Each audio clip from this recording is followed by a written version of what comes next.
Capítulo 7. O dia em que a mídia morreu.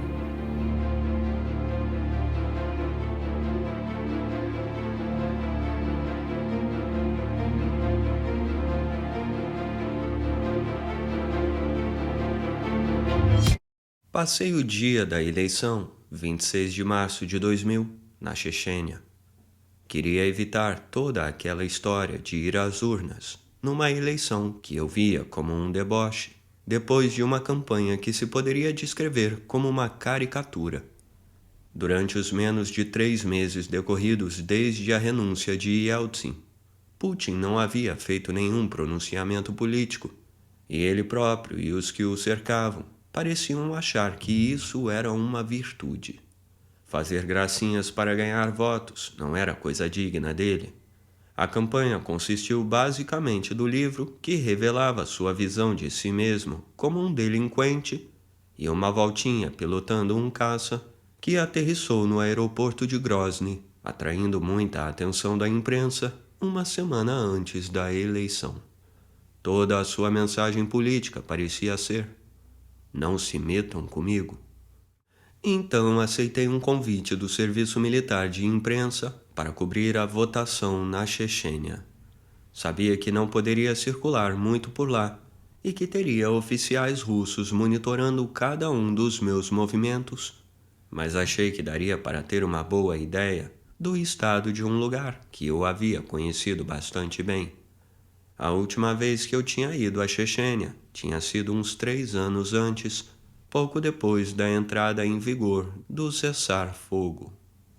Grozny tinha quase 1 milhão de habitantes antes da primeira das guerras e cerca de meio milhão quando ela terminou. Eu conhecia bastante bem a geografia da cidade. Tinha um tamanho razoável, com algumas colinas e bairros identificáveis, a maioria dos quais com uns prédios altos o suficiente para ajudar alguém a se localizar. Pouco depois dos bombardeios durante a Primeira Guerra, observadores europeus a compararam a Dresden, a cidade alemã inteiramente destruída pelos britânicos e pelos norte-americanos, já quase no fim da Segunda Guerra Mundial. Achei a comparação bem apropriada. Mesmo assim, Grozny conseguira manter sua feição básica. Mas agora estava tudo acabado. Não dava mais para ver nenhum prédio alto. Não conseguia localizar nenhum monumento, embora houvesse vários ali antes. Cada lugar da cidade parecia idêntico aos outros e cheirava igual: carne queimada e poeira de concreto. E tudo era terrível e ensurdecedoramente silencioso. Eu ficava olhando os letreiros obsessivamente, pois eles eram o único sinal de vida humana e de comunicação humana na cidade. Café, internet, peças para automóveis. Tem gente morando aqui. Essa frase era o que se lia nas placas que as pessoas tinham pendurado quando voltaram para casa depois da última guerra, na esperança de impedir que o local fosse saqueado ou alvejado. Dezenas de alto-falantes haviam sido instaladas em toda a volta do que antes fora uma cidade, como placas sonoras indicando zonas eleitorais ou postos de distribuição de sopa montados pelo Ministério Federal das Emergências. As pessoas, em sua maioria mulheres, andavam pelas ruas em grupos de 2 ou 3, dirigindo-se em silêncio até o som que vinha do alto-falante mais próximo, de certo na esperança de encontrar um prato de sopa e não uma urna eleitoral.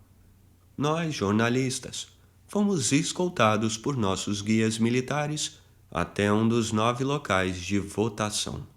Ao chegarmos por volta do meio-dia, deparamos com uma multidão que já estava lá desde o nascer do sol. Mais uma vez, as mulheres eram maioria.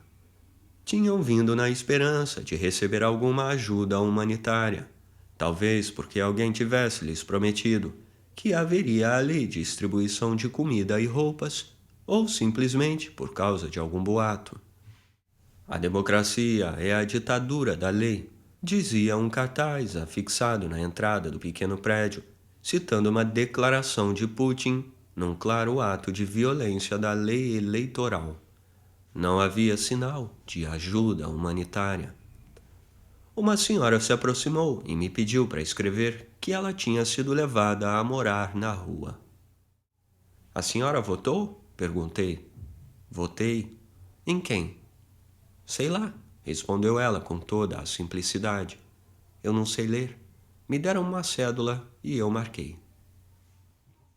Um pouco mais tarde, noutra sessão eleitoral em local diferente da cidade, vi algumas pessoas que vinham se aproximando. Corri até elas antes que os meus acompanhantes pudessem me deter, achando que talvez pudesse falar com algum habitante de Grozny, longe das urnas.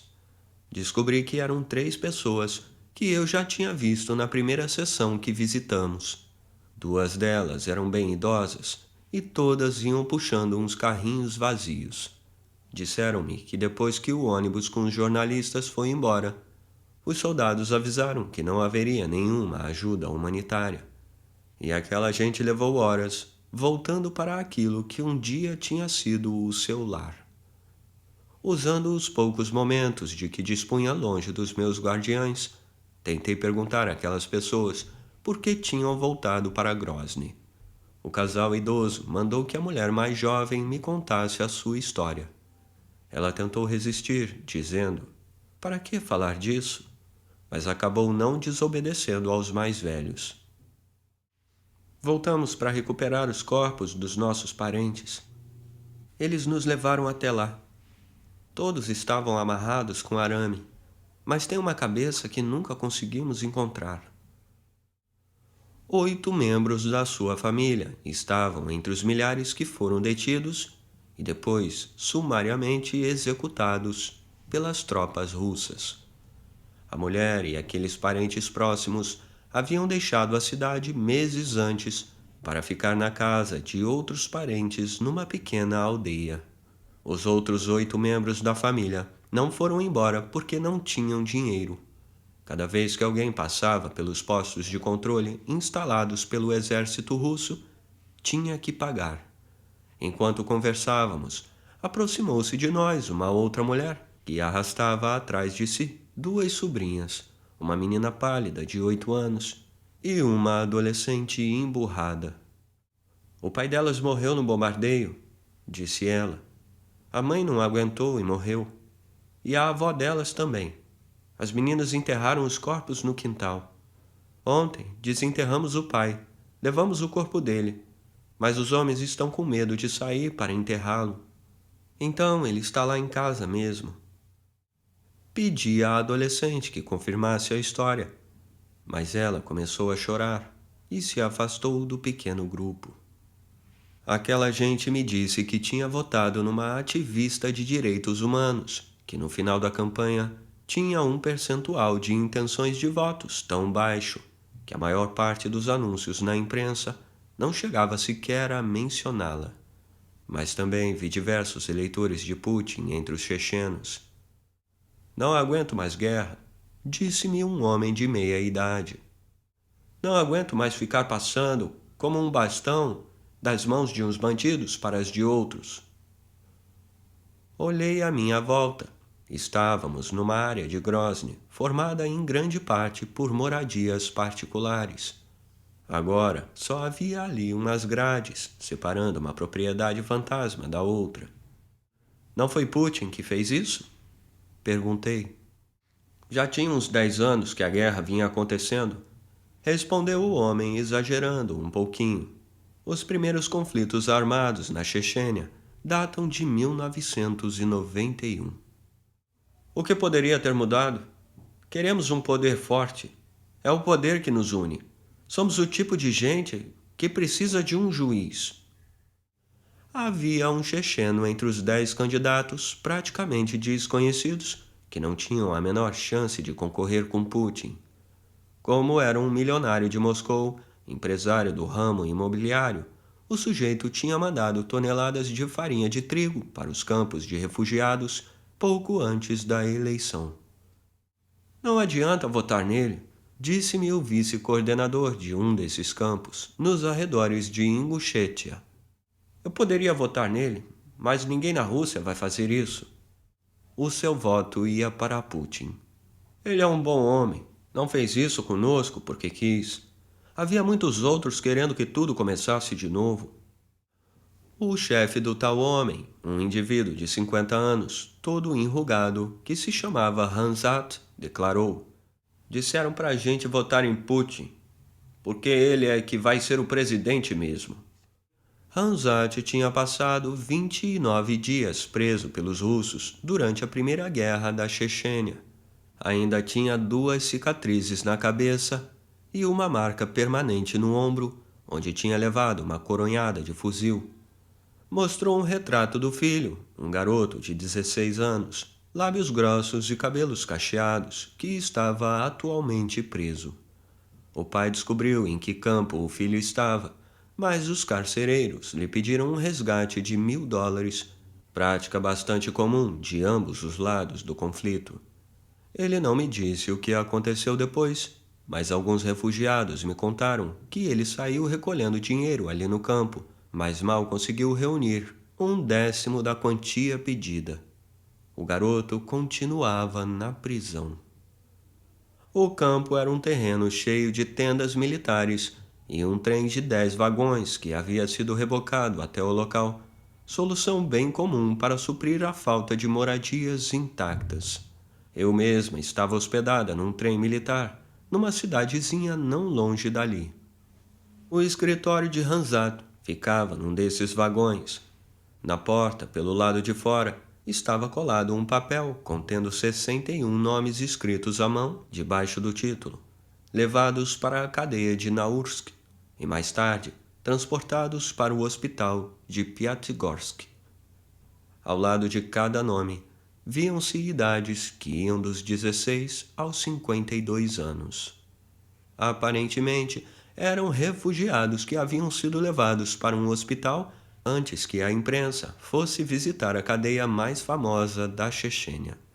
Um dos residentes fez aquela lista na esperança de ajudar parentes a encontrarem familiares desaparecidos. Junto de um desses nomes, alguém escreveu morto com uma esferográfica azul. De acordo com os regulamentos militares, eu passava a maior parte do tempo em companhia de russos uniformizados. Teria preferido ficar entre os chechenos, não porque simpatizasse mais com eles, mas porque achava exaustiva a constante atmosfera de medo que reinava do lado russo. Com soldados caindo diariamente em emboscadas, os jovens convocados e seus comandantes não conseguiam relaxar, nem mesmo quando tentavam beber até não poder mais, como faziam toda a noite, para esquecer os disparos de artilharia que pareciam não parar nunca. Havia tiroteios por todo lado durante o dia também, mesmo no dia da eleição. Quando tentei passear por um bairro antes densamente populoso de Grozny, os meus 2 guardiões me imploraram para não fazer aquilo. De qualquer jeito, não tem ninguém por lá, alegou um deles. Por que precisa andar por aí? Vão nos apagar a todos. Isso significava matar, supostamente, aquelas tropas cujos integrantes votaram maciçamente em Putin, a mando do comandante, controlavam Grozny. Mas nos anos subsequentes, os russos continuariam a perder homens diariamente. Um novo comandante de distrito russo, recém-nomeado, começou a desfiar elogios a Putin. Um homem de ouro assumiu o poder na Rússia hoje, disse ele. Um homem firme.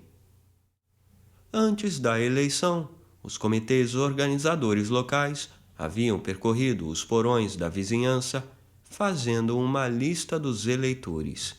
O número computado foi 3.400 e houve a mesma quantidade de cédulas, mas ao meio-dia estas já tinham acabado.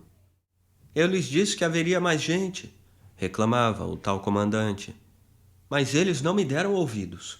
Mas de onde vieram todas essas pessoas? É claro que não brotaram do chão. Na verdade, vários deles tinham sim brotado do chão, e não apenas porque moravam agora no porão dos prédios demolidos, mas também porque muitos dos que vieram votar, a maioria mulheres idosas, chegaram à sessão eleitoral, trazendo cada uma 2 ou 3 passaportes, o seu próprio e os dos seus familiares que, ou pelo menos elas assim esperavam, suponho, ainda estavam vivos. Quem tivesse perdido o passaporte podia usar um formulário especial para votar, o que significava que os seus documentos podiam ser usados em outra sessão qualquer. Pude confirmar a minha teoria ao circular de posto em posto de votação. Sempre que chegava a um deles, podia votar tranquilamente, usando os meus documentos de Moscou ou não usando nada. Antes do início da Segunda Guerra, a Chechênia tinha uma população oficial de 380 mil habitantes. Na época da eleição, o total de votantes chegou a 460 mil, aumento que não se devia apenas às tropas russas estacionadas na região, mas também às almas cujos passaportes reais ou imaginários foram usados nas urnas. Pouco menos de 30% votaram em Putin. Foi o seu pior resultado em toda a Rússia. No cômputo geral, porém, o homem sem rosto, que não tinha plataforma política nem fez campanha, obteve mais de 52% dos votos, eliminando a necessidade de um segundo turno. No dia 7 de maio de 2000, Putin foi empossado presidente da Rússia. Em rigor, aquela foi a primeira cerimônia do gênero na história. Yeltsin havia sido eleito para o primeiro mandato quando a Rússia ainda fazia parte da União Soviética. Assim, Putin pôde instituir um ritual. Por sugestão dele, a cerimônia originalmente planejada para o Palácio Estatal do Kremlin, com seu estilo mais moderno, onde o Partido Comunista realizava os seus congressos e o governo Yeltsin organizou várias conferências, foi transferida para o histórico Grande Palácio, onde outrora viveram os czares. Putin atravessou o salão, pisando num imenso tapete vermelho, deixando o braço esquerdo pender ao lado do corpo e mantendo o direito estranhamente imóvel e com o cotovelo ligeiramente dobrado, um jeito de andar que logo seria bem conhecido de todos os espectadores de TV da Rússia e que levou um observador norte-americano a aventar a hipótese que ele talvez tivesse sofrido algum trauma na hora do parto ou até mesmo um derrame intrauterino. Pessoalmente, tendo a achar que esse seu jeito de andar é exatamente o que parece, o de alguém que executa todos os seus atos públicos mecanicamente e com relutância, indicando a cada passo tanto uma extrema cautela quanto uma extrema agressividade. Para os russos, o seu andar parecia também a afetação de adolescente, assim como o hábito de usar relógio no pulso direito, embora seja destro. Essa moda logo pegou entre os burocratas de todos os escalões, e a maior fábrica de relógios do país, em Tatarstão, não tardou a lançar um novo modelo, batizado de relógio Kremlin, para canhotos, e enviou o primeiro da série para Moscou, de presente para o presidente. Ele nunca foi visto usando aquele relógio barato, de fabricação nacional, embora tenha sido fotografado no período de 1 ou 2 anos, usando diversos modelos. Muitas vezes, um Patek Philippe calendário perpétuo em ouro branco, que custa $60.000. Na cerimônia de posse, havia 1.500 convidados, e entre eles uma incrível quantidade de pessoas fardadas. Um dos presentes mereceu destaque especial. Vladimir Kryushkov, ex-diretor da KGB e um dos organizadores do golpe de 1991.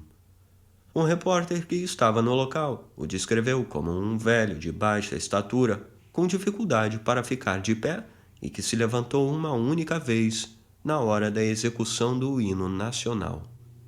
Era fácil vê-lo ali dentro, porque ele ficou sentado a alguma distância dos demais convidados. Khrushchev não era exatamente um membro da elite política contemporânea da Rússia. Mesmo assim, ninguém ousou fazer qualquer objeção explícita à presença de um homem que tentou lançar mão das armas para sufocar a democracia no país. Ele tinha passado 17 meses na prisão e foi indultado pelo parlamento em 1994. A maioria dos jornais que cobriu a posse do presidente ignorou completamente a figura de Khrushchev. Das 34 notas sobre o evento, o Kommersant, principal diário comercial do país, dedicou a ele apenas uma, a de número 20. Se os jornalistas tivessem o dom da premonição, é provável que lhe tivessem dado muito mais importância, pois a Rússia comemorava não apenas a mudança de governo, mas também uma mudança de regime ao qual Khrushchev viera dar as boas-vindas.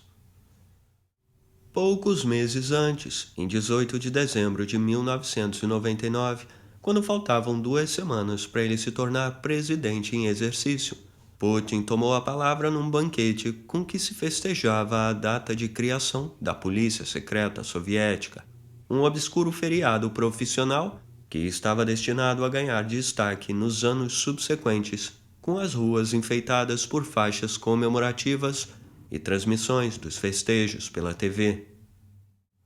Gostaria de comunicar, disse ele, que os oficiais do FSB, enviados para trabalhar infiltrados no governo federal, saíram-se muito bem no desempenho das tarefas que lhes foram confiadas. A sala inteira caiu na gargalhada. Mais tarde, Putin tentou minimizar o fato, dizendo ter sido uma piada, mas no mesmo dia ele havia reinaugurado uma placa comemorativa na sede do FSB, lembrando ao mundo que Yuri Andropov, o único chefe da polícia secreta a se tornar secretário-geral do Partido Comunista, tinha trabalhado ali. Uma vez que a campanha para a presidência e Vladimir Putin, o homem propriamente dito, pareciam levar vidas paralelas, tudo o que ele fez entre dezembro e a data da posse foram umas poucas ações públicas.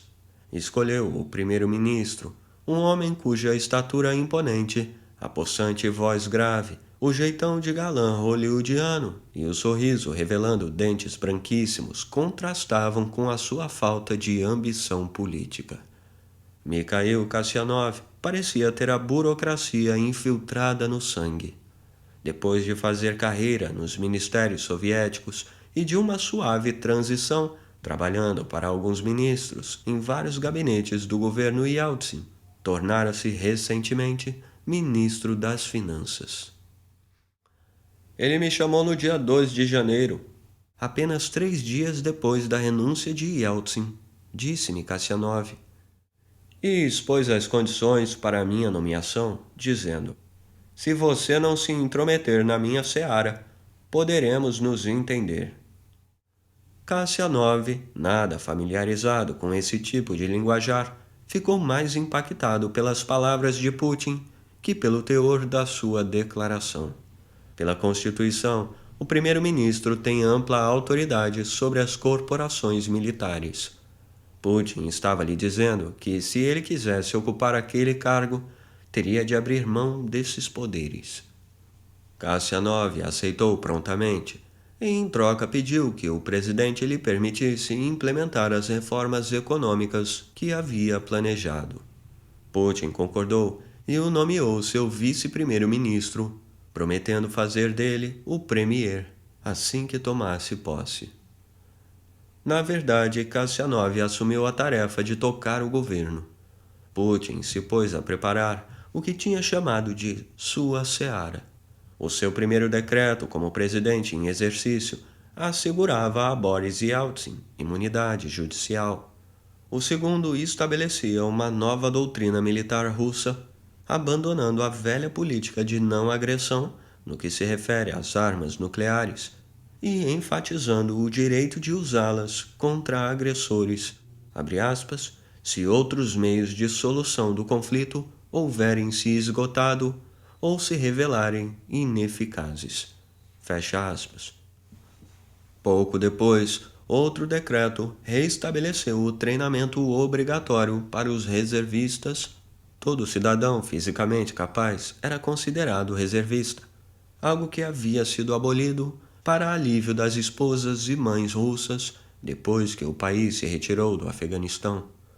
2 dos 6 parágrafos do decreto foram classificados como secretos, levando a crer que se poderia descobrir aí se os reservistas deviam contar com a possibilidade de ser mandados para a Chechênia.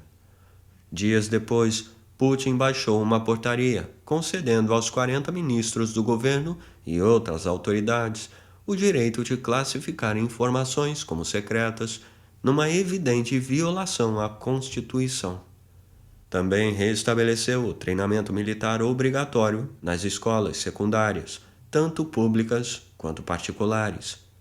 Essa matéria, que para os meninos envolvia desmontar, limpar e remontar um Kalashnikov, havia sido extinta durante a perestroika. Ao todo, 6 dos 11 decretos por ele baixados nos seus 2 primeiros meses como presidente em exercício referiam-se a assuntos militares. Em 27 de janeiro, Kasyanov anunciou que o orçamento destinado à defesa teria um aumento de 50%, isso num país que ainda não conseguia saldar a sua dívida externa e que estava vendo a maioria da sua população afundar cada vez mais na pobreza. Se alguém na Rússia ou no exterior tivesse se dado ao trabalho de prestar atenção, teria percebido que as semanas em que Putin esteve instalado no seu trono temporário já davam todas as pistas sobre a natureza do tal novo regime. Mas o país estava ocupado demais, elegendo um presidente imaginário, e o resto do mundo só começaria a questionar a sua escolha anos mais tarde.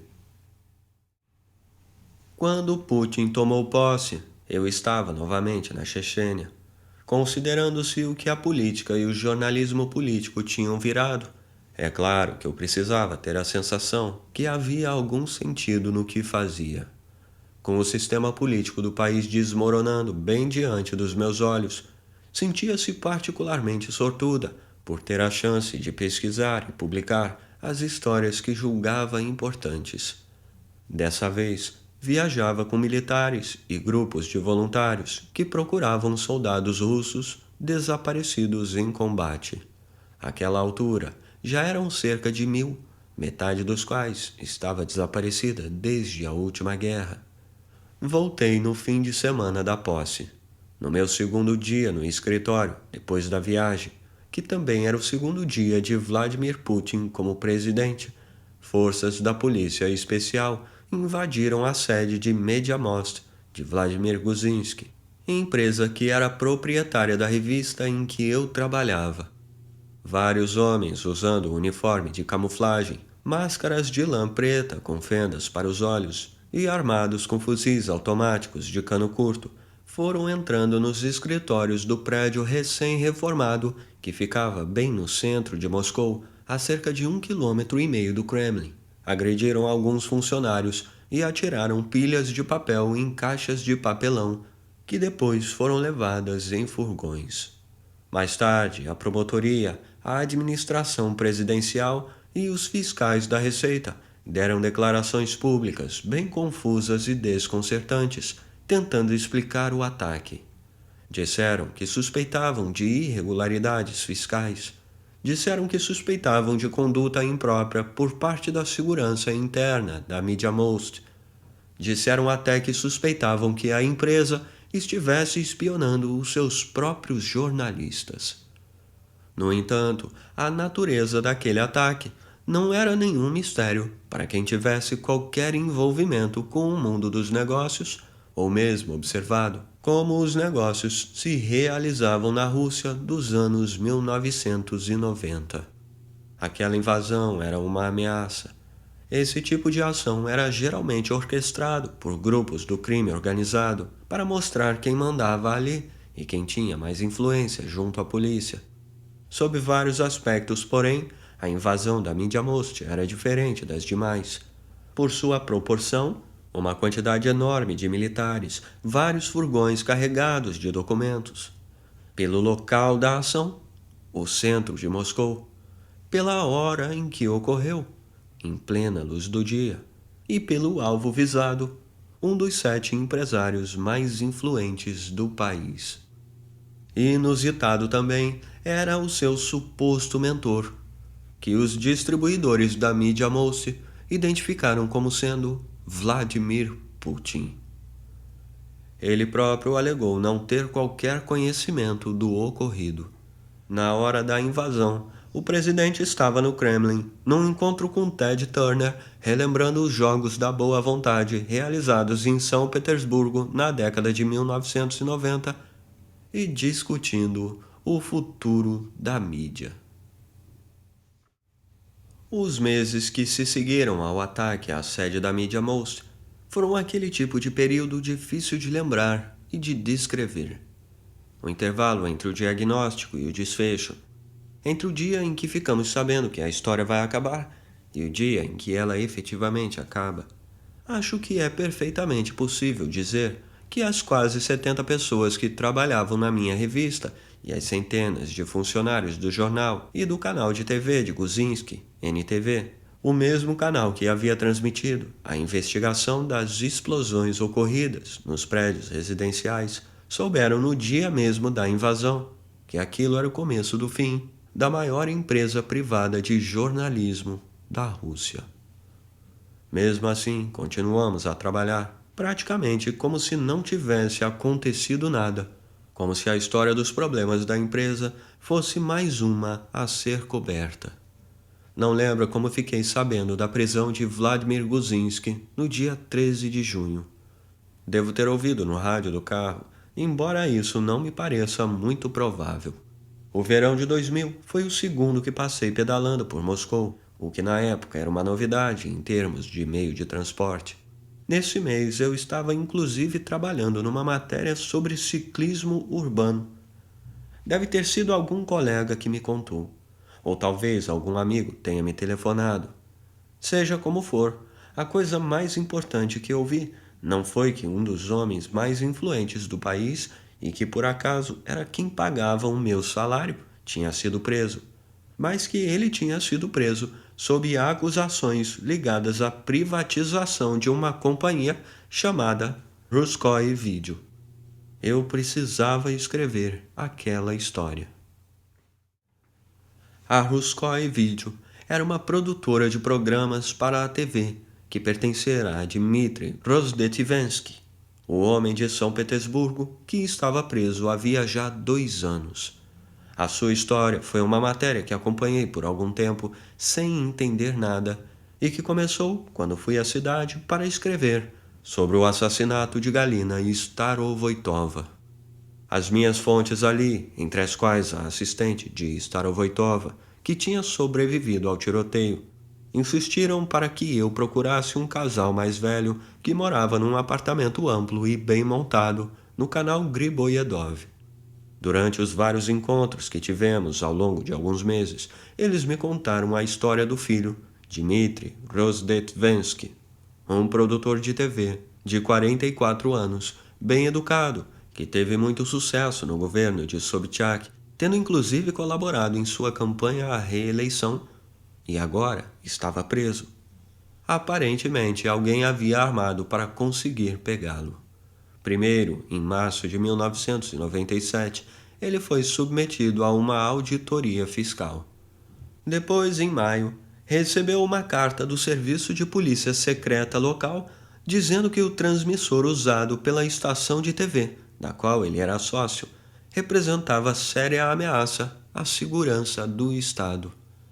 Mais tarde, Rozdetvensky foi interrogado diversas vezes a respeito do caso Sobchak. A suspeita era de que Dmitry realizasse lavagem de dinheiro para o prefeito, disse-me a sua mãe.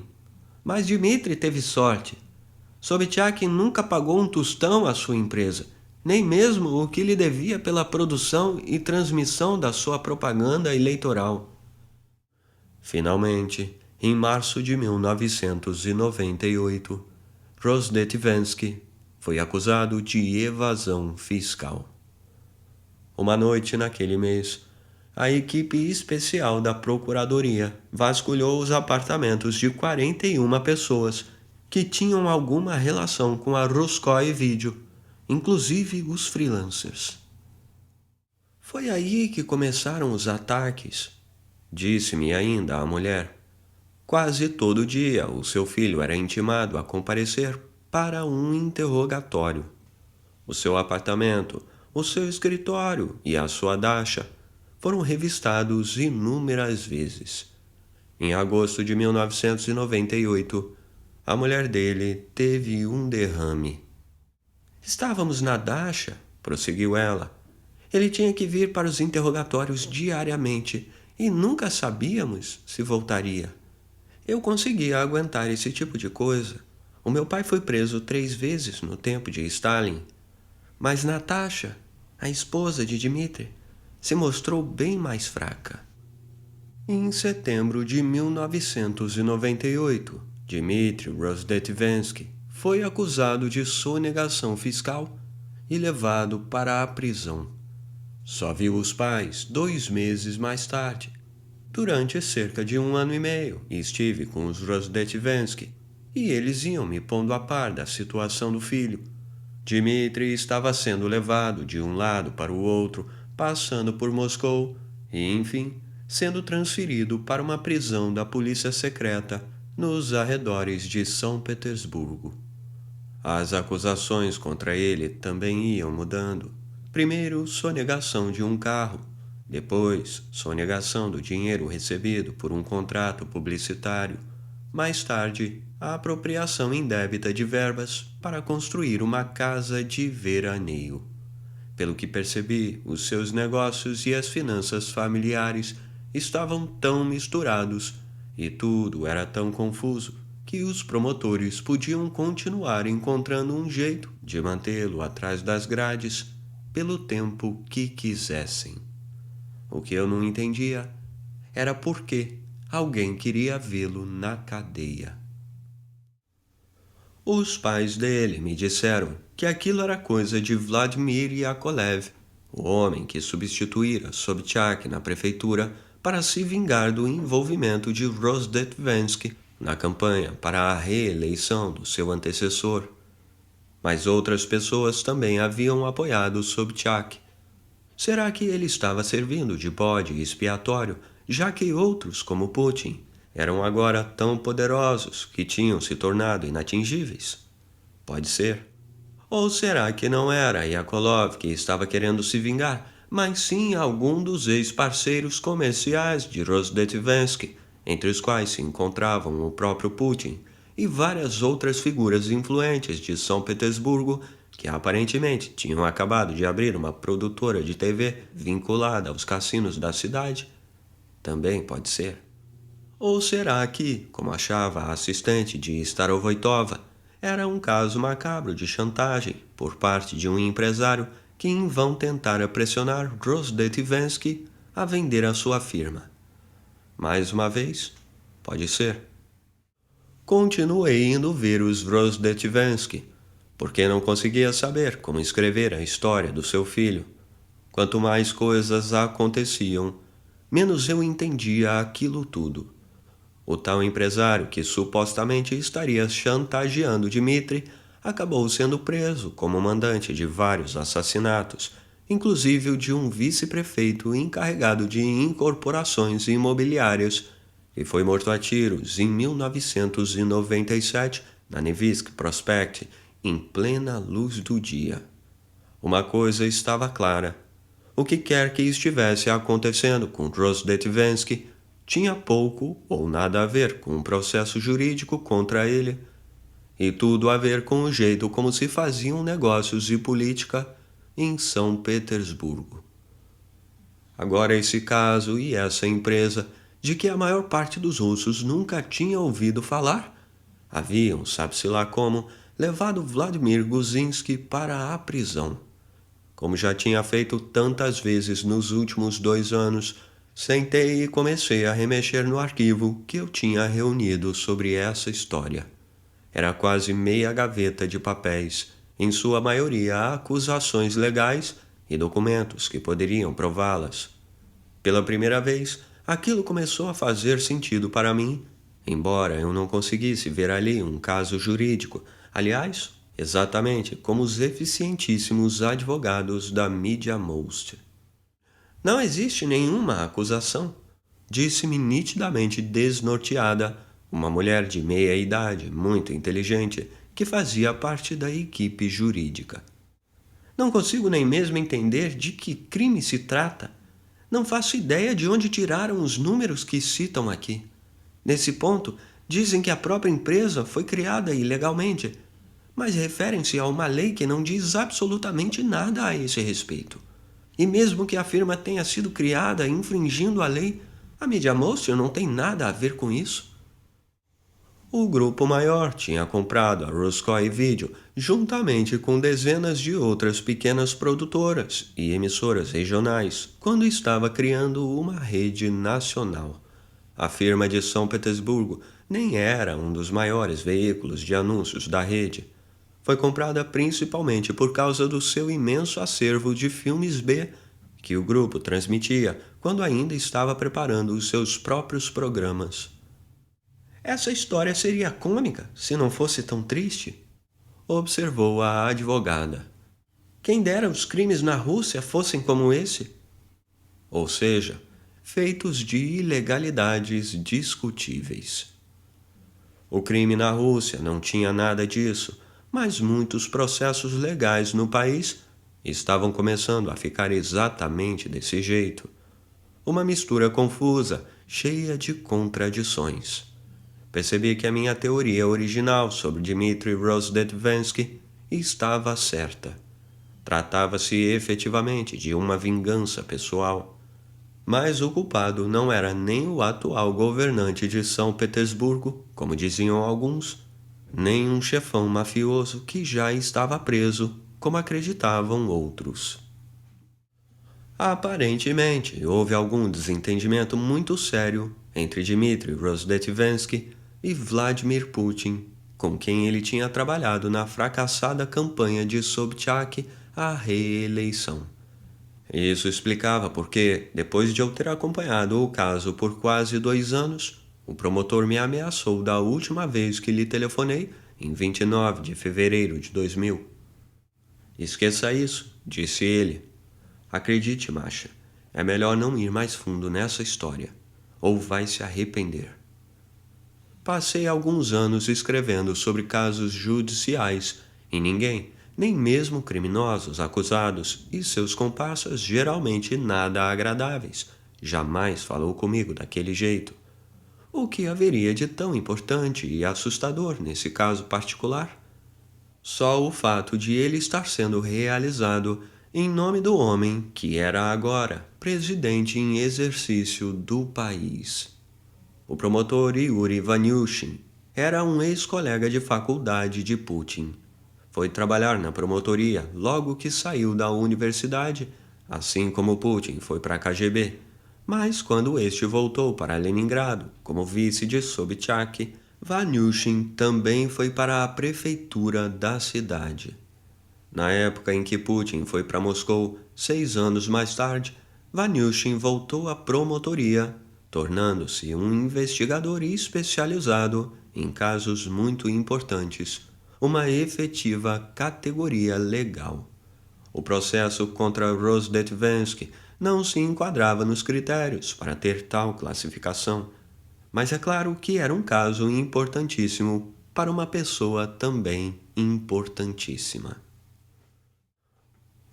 Outro indivíduo bem próximo do presidente em exercício, Viktor Cherkessov, que havia sido nomeado para chefiar a divisão do FSB em São Petersburgo, depois de muito lobby de Putin e de muitos protestos de ex-dissidentes, entrou nessa história quando o caso contra Rozdetvensky parecia estar apenas começando a tomar forma. depois que uma auditoria fiscal fracassou na tentativa de obter elementos que justificassem um processo, Cherkessov mandou a Rozdetivensky uma carta informando que o transmissor que a Ruskoe Video estava usando era uma ameaça à segurança nacional. Assim que a empresa parou de usá-lo, outra companhia passou a utilizar o mesmo transmissor, que parece ter deixado de ser uma ameaça. Um ano depois, Cherkessov também foi para Moscou e tornou-se o primeiro vice-diretor do FSB. Os pais de Rozdetivensky tinham esperanças que o filho fosse libertado tão logo o seu velho amigo Vladimir Putin assumisse a chefia da polícia secreta, depois a do governo e finalmente a do Estado. O que aconteceu, porém, foi que Vanyushin prosseguiu com o caso, mesmo quando as acusações pareciam não se sustentar. Ele simplesmente corria atrás de outros motivos igualmente duvidosos para conseguir mantê-lo na prisão. Em fins do verão de 2000, um tribunal finalmente levaria em consideração a saúde precária do acusado e permitiria que ele aguardasse o julgamento em liberdade. Rozdetivensky morreu em junho de 2002, aos 48 anos. O que eu estava descobrindo agora, enquanto examinava os documentos que tinha guardado por quase 2 anos, era a mesma coisa que Natalia Gevorkian descobriu quando interpelou Putin sobre o jornalista Andrei Babitsky. Ele é um homenzinho vingativo, nas suas palavras. O caso contra Guzinski era exatamente como acontecera contra Rozdetivensky, uma questão de vingança pessoal. Guzinski não o apoiou na eleição. Tinha boas relações pessoais e comerciais significativas com o prefeito de Moscou, Yuri Luskov, que liderava a coalizão de oposição à família. Foi o canal de TV de Guzinski que transmitiu, 2 dias antes da eleição, o programa sobre as explosões dos prédios residenciais. A prisão de Guzinski não tinha qualquer vínculo efetivo com a Ruskoe Video. Simplesmente, o homem que estava por trás dessa prisão conhecia todos os pormenores do caso da produtora de TV, que servia tanto quanto qualquer outro, quando tudo que se pretendia era pôr um dos homens mais poderosos da Rússia atrás das grades. Se havia qualquer irregularidade nos documentos de criação da empresa, Putin também tinha conhecimento delas. Esquadrinhando os meus papéis, encontrei um documento autorizando a constituição da companhia e a assinatura era de Vladimir Putin. Vladimir Guzinski ficou apenas 3 dias na cadeia. Assim que foi libertado, depois de pagar fiança, deixou o país, tornando-se o primeiro refugiado político do regime de Putin, só 5 semanas após a cerimônia de posse. À diferença do proprietário da minha empresa, eu ainda estava em Moscou, e aparentemente numa situação bem delicada, exatamente como o produtor Vanyushin havia me avisado. Tinha escrito um artigo sobre o caso da Ruskoe Video, que foi publicado dias depois de Guzinski deixar o país, e trazia a imagem do documento que eu havia encontrado, aquele assinado por Putin. Não demorou muito e percebi que havia um homem em cima de uma escada diante da porta do meu apartamento, 24 horas por dia. "O que está fazendo aí?" perguntava eu cada vez que abria a porta e o via ali. "Um concerto", respondia ele, com um grunhido. Poucos dias depois, o telefone da minha casa foi desligado. A companhia telefônica insistia que não tinha nada a ver com aquilo, mas foram vários dias até ele voltar a funcionar. Essas eram algumas táticas típicas da KGB, com o objetivo de me fazer entender que eu nunca estava a salvo e nunca estava só. Esse método não mudou nada desde os anos 1970, quando o mesmo tipo de capanga ficava postado na escada do prédio de alguém, para deixar claro que essa pessoa estava sendo observada. Saber disso não facilitava em nada as coisas para mim. Essas táticas invasivas continuavam funcionando tão bem agora quanto 30 anos atrás. Não demorou muito e eu estava enlouquecendo de tão preocupada com algo que eu não podia identificar. Aproveitei a oportunidade de uma reportagem para sair do país por umas 2 semanas e decidi procurar outro emprego. O meu tinha sido o melhor do mundo e enquanto trabalhei ali, arrisquei a vida várias vezes indo à Chechênia, a antiga Iugoslávia e a outras zonas de conflito pós-soviéticas, mas não estava preparada para viver sob a ameaça constante, por mais indefinida que ela fosse. Havia uma vaga de chefe de redação da revista americana US News and World Report em Moscou, e logo tratei de agarrar essa chance. Nesse meio tempo, Guzinski, vivendo entre a Inglaterra e a Espanha, onde tinha uma casa, estava negociando com o Estado russo o destino do seu império jornalístico. Ele era dono de 60% das ações da própria empresa. Outros 30% pertenciam ao monopólio estatal de gás, Gazprom, e 10% a pessoas físicas, em sua maioria altos executivos da companhia. Guzinski tinha feito um empréstimo de vulto junto a um banco estatal para financiar a instalação da sua rede via satélite. Menos de um ano atrás, ainda tinha esperanças que a sua dívida seria perdoada. A sua relação, outrora tão próxima com Yeltsin, e o papel que desempenhou na campanha para a reeleição do ex-presidente em 1996 faziam com que essa esperança não parecesse absurda, ao menos para o próprio Guzinski. Agora, alguns desses títulos já estavam vencidos e o Estado decidira antecipar a cobrança do restante, pedindo o pagamento em ações e não em dinheiro, pretendendo garantir assim que o monopólio estatal de gás assumisse o controle das empresas. Guzinski vinha tentando renegociar a dívida, de forma a evitar que qualquer dos acionistas pudesse ser sócio majoritário, o que preservaria a independência dos veículos de mídia. À medida que as negociações iam ficando mais belicosas, alguém, cada lado acusava o outro, deixou vazar para a imprensa um documento que Guzinski havia assinado antes de sair do país. Aparentemente, ele tinha concordado, por escrito, em ceder o controle acionário da sua companhia, a Gazprom, em troca da sua liberdade pessoal. Para cúmulo do azar, o documento trazia não apenas a assinatura de Guzinski e do diretor do serviço de imprensa da Gazprom, recriado especialmente para a ocasião, mas também do ministro da imprensa, Mikhail Lesin. Em suma, era um típico contrato de crime organizado, formalizando a troca de uma operação comercial pela segurança pessoal de alguém, e o Estado era parte desse contrato. Quando o documento vazou, Guzinski declarou publicamente que o próprio ministro o tinha ameaçado, obrigando-o a assinar sob coação, virtualmente com uma arma apontada para minha cabeça, e chamou todo esse processo de extorsão estatal. Putin se recusou a comentar o caso.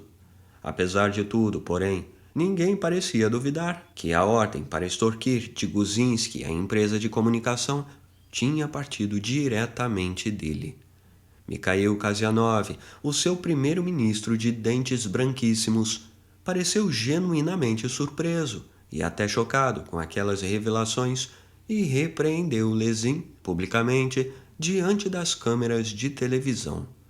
3 dias mais tarde, Mikhail Gorbachev surgiu, depois de 9 anos afastado da política, para se encontrar com Putin e lhe pedir que resolvesse a situação de Guzinski.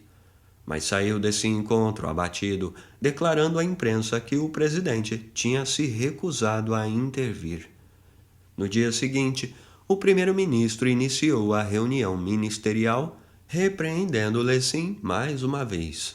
Jornalistas russos e analistas políticos interpretaram esse gesto como um claro indício de que Kasianov estava se sentindo impotente numa situação orquestrada pelo próprio presidente. Não tardou muito para que esse tipo de apropriação de empresas privadas, fossem elas grandes ou pequenas, se tornasse corriqueiro. Mas o sistema que Yeltsin deixara atrás de si ainda não estava exatamente pronto para abrigar essas extorsões estatais. Nos seus sucessivos governos, Yeltsin não conseguiu fazer dos tribunais russos um sistema judiciário eficiente, mas conseguiu plantar neles a semente da ambição. Agora, esses tribunais, especialmente nas instâncias mais baixas, iam recusar algumas das demandas da Gazprom, sendo que um deles chegou até a rejeitar inteiramente o caso contra Guzinski. No final das contas, o monopólio estatal levou quase um ano para obter o controle do império de Guzinski. Em abril de 2001, depois de um impasse que se estendeu por praticamente uma semana, durante a qual a equipe da NTV ficou transmitindo ao vivo o processo de apropriação, o pessoal do editorial foi obrigado a sair. Uma semana depois, quando os meus ex-colegas da revista Itoge chegaram ao trabalho, deram com as portas trancadas e com a notícia de que absolutamente todos os empregados haviam sido demitidos. Eu já tinha saído de lá no verão anterior para ir trabalhar na US News and World Report. Antes de começar no novo emprego, tirei um curto período de férias, viajando de barco pelo Mar Negro. Mas depois de 1 ou 2 dias ao sol, tive de pegar um avião e voltar para o norte. Um submarino nuclear estava afundando no Mar de Barents, levando consigo 118 tripulantes. De todas as histórias dolorosas que precisei cobrir e que o povo da Rússia teve de testemunhar, o desastre do Kursk foi provavelmente a mais devastadora. Durante 9 dias, as mães, as esposas e os filhos dos homens que estavam a bordo, e junto com eles a Rússia inteira, conservaram a esperança de que alguns deles ainda estivessem vivos. Todo o país se manteve em vigília, enquanto a Marinha e o governo se atarantavam em tentativas de resgate. Equipes da Noruega e da Grã-Bretanha se puseram à disposição, mas foram rejeitados, supostamente em virtude de cuidados relativos à segurança. E o pior foi que o novo presidente ficou calado. Estava de férias na costa do Mar Negro. O Kursk pode facilmente ser considerado uma metáfora da situação pós-soviética. Começou a ser construído em 1990, quando a União Soviética estava prestes a se extinguir.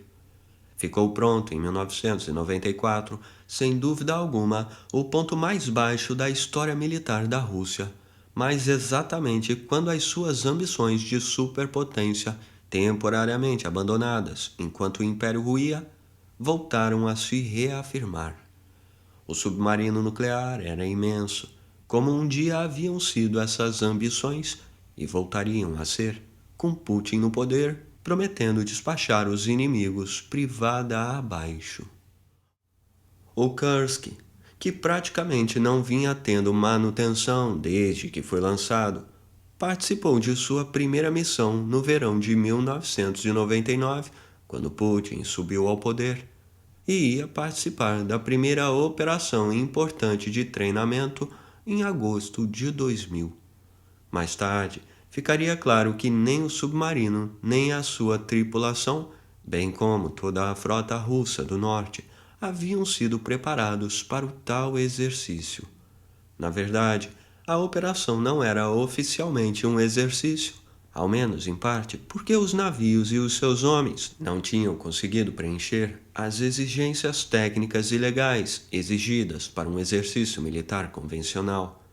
Portanto, o submarino e as demais embarcações de guerra que foram para o mar no dia 12 de agosto tinham sido convocadas para uma manobra conjunta, expressão que não existia e para a qual não existia, portanto, qualquer exigência claramente especificada. O Kursk foi lançado ao mar com uma tripulação sem treinamento específico e sem prática, e ainda por cima, tendo sido recrutados de vários navios diferentes, aqueles homens não tinham nenhum entrosamento. O submarino havia sido equipado com torpedos de treinamento, alguns dos quais com a data de validade vencida, e o resto sem uma verificação adequada. Alguns tinham furos de ferrugem visíveis. Os anéis de conexão de borracha de outros já tinham sido usados inúmeras vezes numa nítida violação aos regulamentos de segurança. A morte está conosco aqui a bordo, disse um dos tripulantes à sua mãe, referindo-se aos torpedos, 6 dias antes do acidente. Foi um desses projéteis que evidentemente pegou fogo e explodiu. Houve 2 explosões dentro do submarino e a maioria da tripulação teve morte instantânea. 23 sobreviventes correram para uma área que não havia sido afetada e ficaram esperando socorro. Dispunham do equipamento necessário para sobreviver ali dentro por algum tempo e, portanto, tinham motivos justificados para contar que seriam salvos. Afinal, estavam participando de um exercício militar, havia diversos navios nas proximidades e o acidente seria de certo notado quase imediatamente. Mas enquanto os tremores provocados pelas explosões foram captados por uma estação sísmica da Noruega, os navios russos que se encontravam muito mais perto do submarino parecem não ter percebido nada. 9 horas se passaram até que a frota noticiasse o ocorrido, e outras tantas transcorreram até que o presidente, que estava de férias, fosse informado. Começaram então as operações de resgate, mas ao que tudo indica, as equipes de socorro não tinham o treinamento necessário para aquela tarefa e nem sequer conseguiram se acoplar ao submarino. A maior parte dos 23 sobreviventes, por certo, poderia ter saído por conta própria. O acidente ocorreu em águas não muito profundas, mas no compartimento do submarino onde se encontravam não havia, contrariando todos os regulamentos, o duto de emergência necessário à evacuação da tripulação. Aqueles 23 homens ficaram sentados no escuro até que uma das placas de regeneração de ar pegou fogo, enchendo o compartimento com uma fumaça letal que os matou a todos. Durante os mais de 2 dias em que sobreviveram no submarino submerso, os tripulantes ficaram batendo o sinal de SOS em código Morse, tentando colaborar com as manobras de resgate que de início inexistiam e depois se revelaram ineficazes. No fim, aquelas batidas já eram aleatórias e desesperadas. Jamais tiveram resposta para a sua mensagem. Obedecendo a uma regra tácita da frota, as equipes de resgate se mantinham em silêncio, evidentemente para evitar que embarcações inimigas pudessem localizá-las.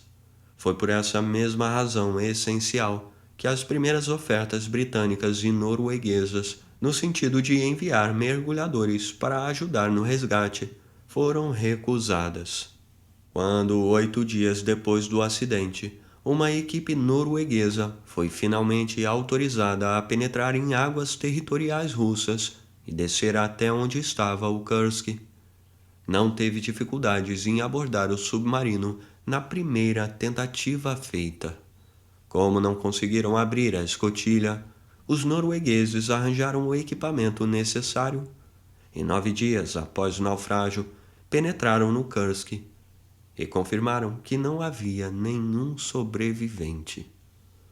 O país inteiro passou 10 dias grudado nos televisores à espera de notícias do Kursk ou do novo presidente, aquele que havia prometido restaurar o poderio militar nacional. De início ele não disse nada. Depois, sem interromper as férias, fez um vago comentário que parecia indicar que, a seu ver, salvar o equipamento a bordo do submarino era mais importante que resgatar a tripulação. No 7º dia após o desastre, Putin finalmente concordou em voar para Moscou e foi devidamente assediado por uma equipe de TV na cidade balneária de Yalta, no Mar Negro.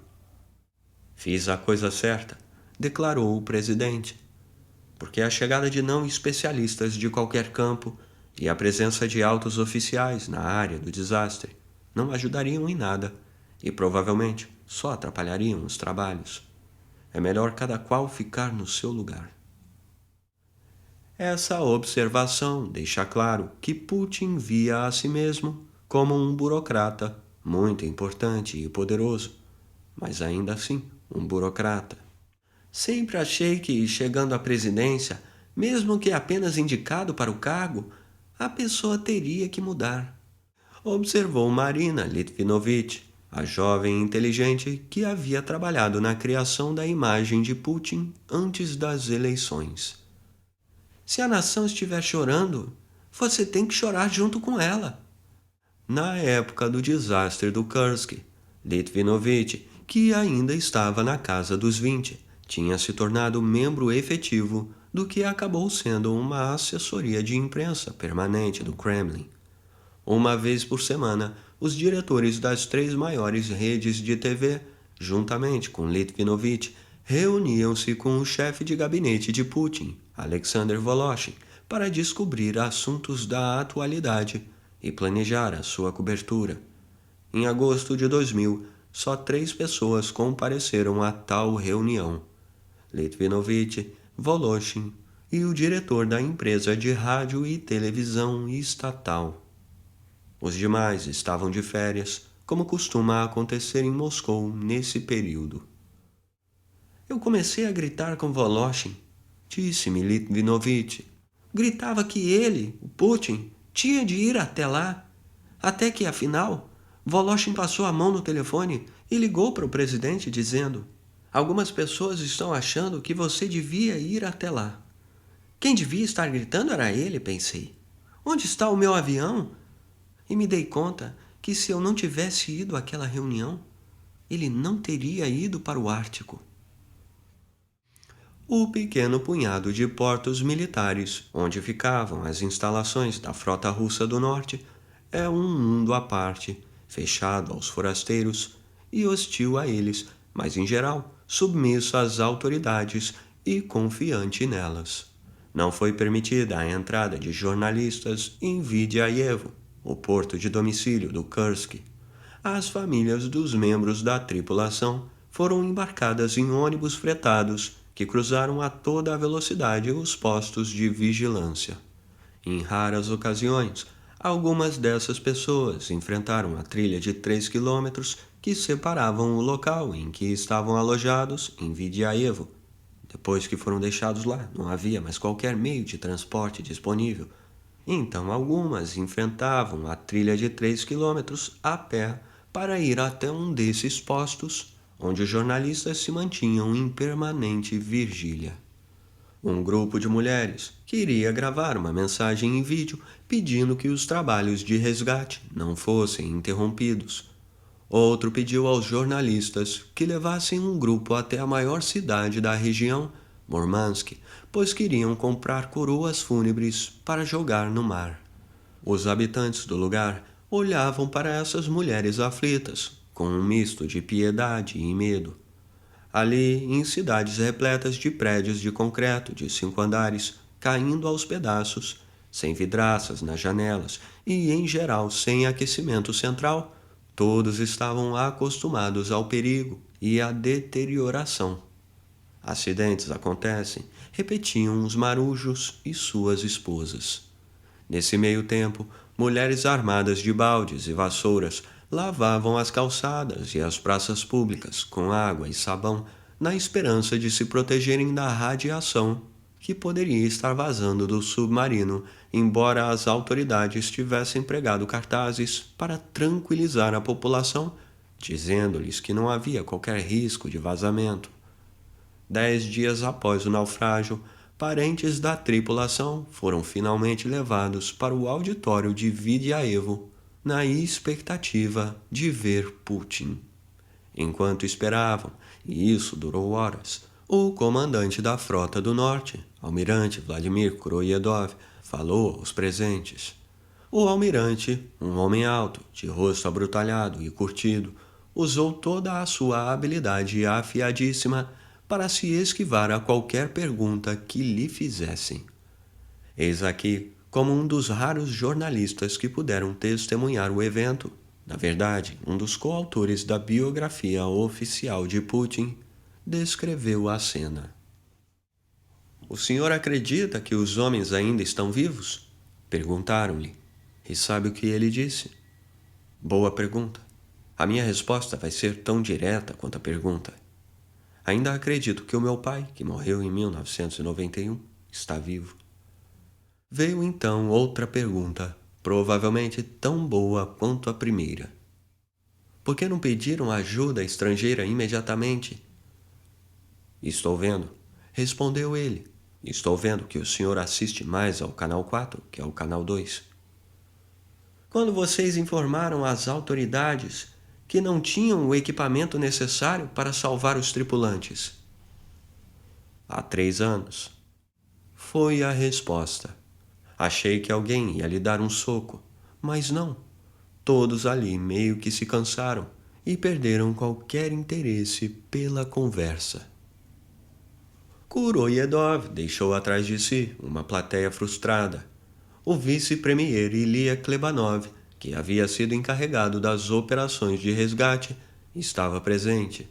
Uma mulher pulou no palco, agarrou Klebanov pela lapela e começou a sacudi-lo, gritando: "Seu filho da mãe, vá até lá e salve aqueles homens!" Quando Putin finalmente chegou, 4 horas depois do horário estabelecido, usando terno preto e camisa preta em sinal de luto, mas na verdade ficando com um certo ar de mafioso, a multidão também o atacou. A essa altura, o seu biógrafo era o único jornalista autorizado a permanecer no recinto e transcrevo, em parte, a descrição que ele fez da reunião no seu artigo do dia seguinte. "Cancele o luto oficial imediatamente!" gritou alguém, interpelando-o do outro lado do salão. O dia seguinte havia sido declarado de luto oficial. "Luto?" indagou Putin. "Como vocês, continuei cheio de esperanças até o fim. E ainda estou esperançoso, pelo menos que haja um milagre. Mas uma coisa é certa, morreram pessoas ali." "Cale a boca!" berrou alguém.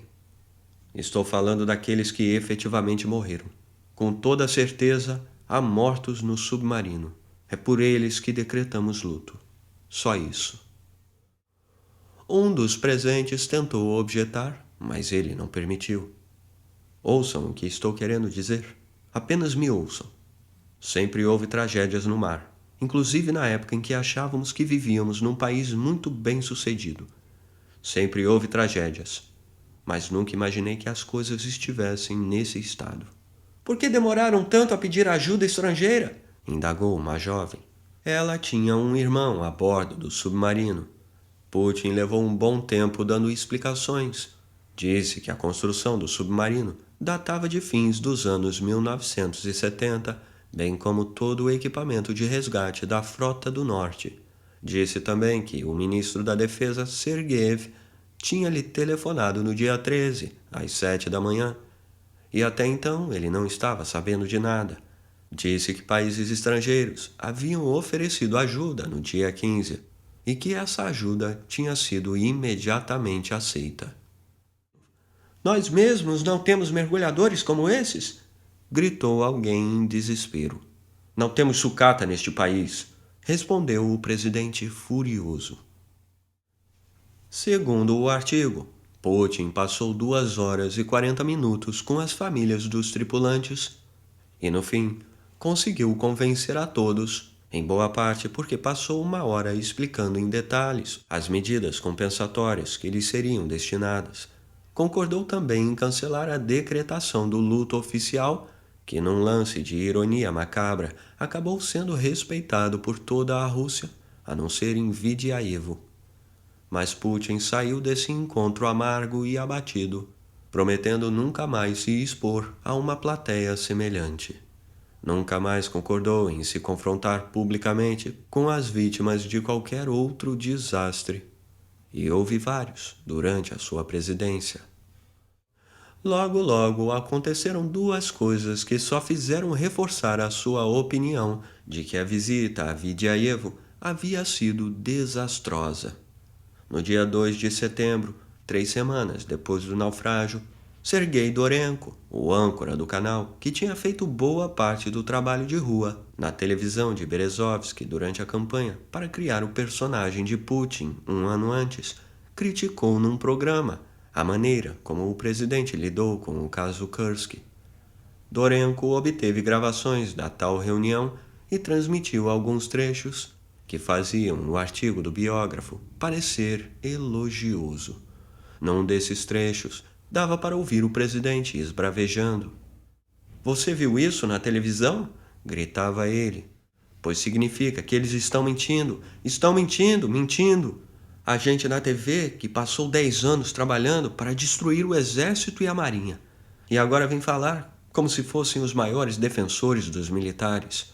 O que eles querem mesmo é liquidar com tudo. Roubaram um dinheirão e agora podem comprar todo mundo e fazer as leis que quiserem." E terminou esse discurso com um grito meio esganiçado.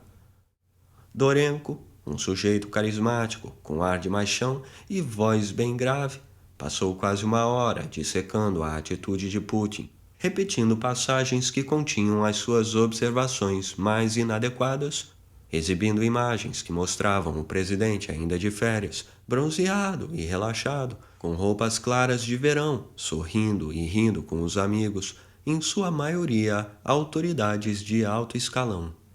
Insistia em mostrar que Putin havia mentido.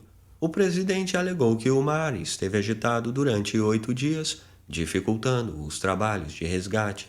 Na verdade, observou Dorenko, o tempo só esteve ruim nos primeiros dias, mas isso não chegaria a criar problema na profundidade em que se encontrava o Kursky.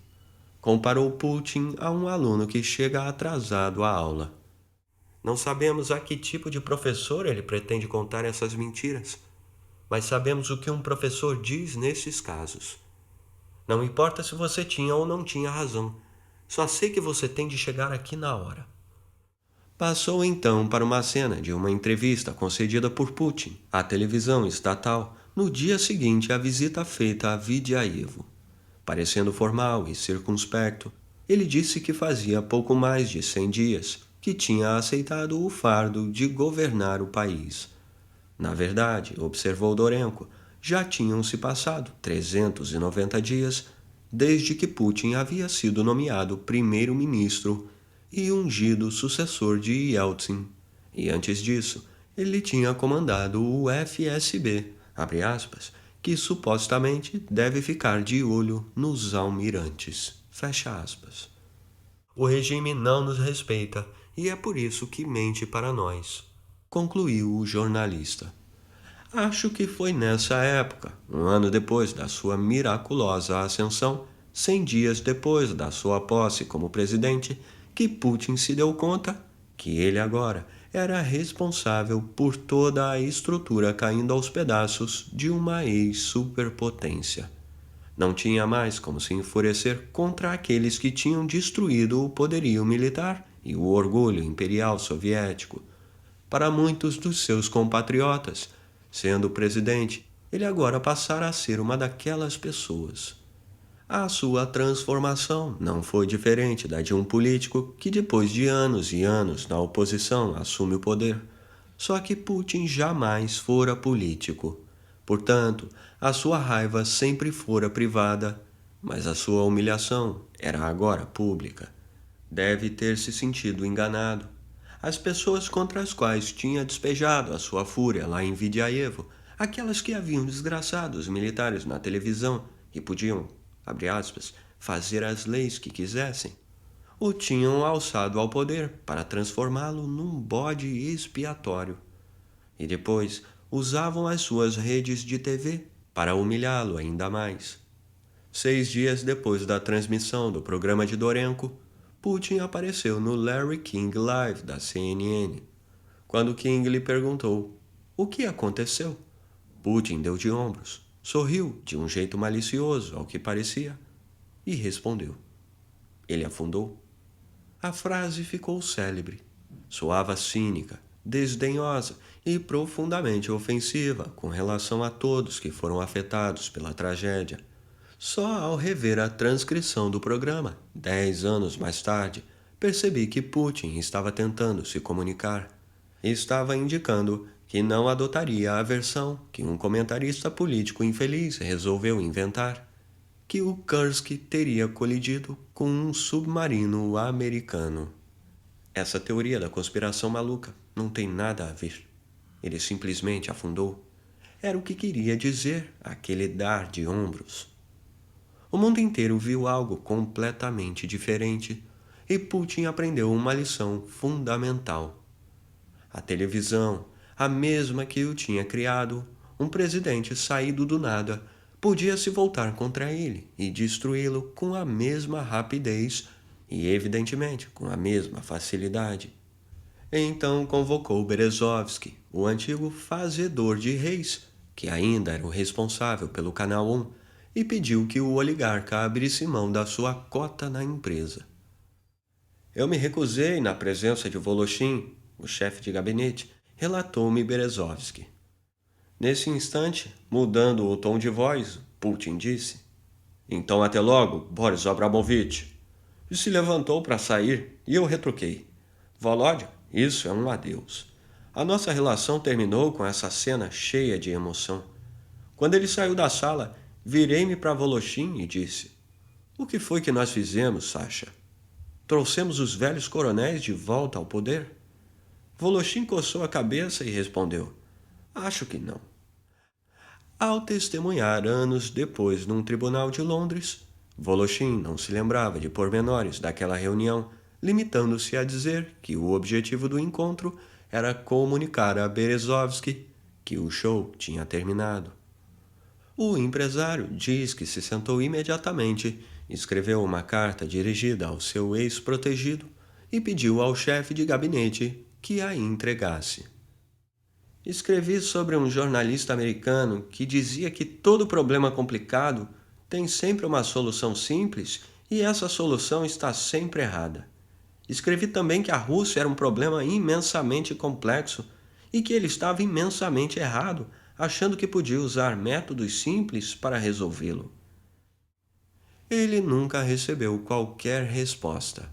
Em poucos dias, viajou para a França e de lá foi para a Grã-Bretanha, onde o seu ex-rival, Guzinski, já vivia em exílio político.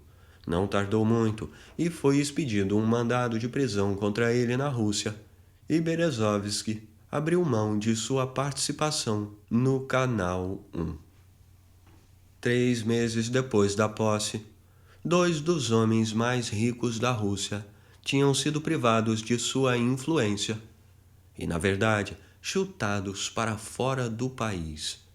Menos de um ano depois da subida de Putin ao poder, todas as 3 redes nacionais de TV eram controladas pelo Estado. Sempre disse às pessoas que não adianta nada ir para a cadeia voluntariamente, declarou Helena Bonner, viúva de Andrei Sakharov, a um pequeno grupo de jornalistas em Moscou no mês de novembro de 2000. Acrescentou que Berezovsky tinha lhe telefonado no verão pedindo a sua opinião e ela o tinha aconselhado a ficar fora do país. No tempo dos dissidentes, sempre preguei a imigração para todos que estavam ameaçados, explicou. Tinha nos convocado para uma entrevista coletiva porque queria anunciar uma subvenção de Berezovsky para o Museu e Centro dos Direitos Humanos Sakharov, que estava prestes a ser fechado. Que droga de época é essa que vivemos para ver? Exclamou o ex-dissidente Yuri Samadurov, diretor do museu. Quando temos de lutar em defesa de gente de quem não gostamos absolutamente, como Guzinski e Berezovsky. Antes, vivíamos num estado totalitário que tinha 2 características principais: terror total e mentira total. E espero que o terror total já não seja mais possível no nosso país. Mas entramos numa nova era de mentira total.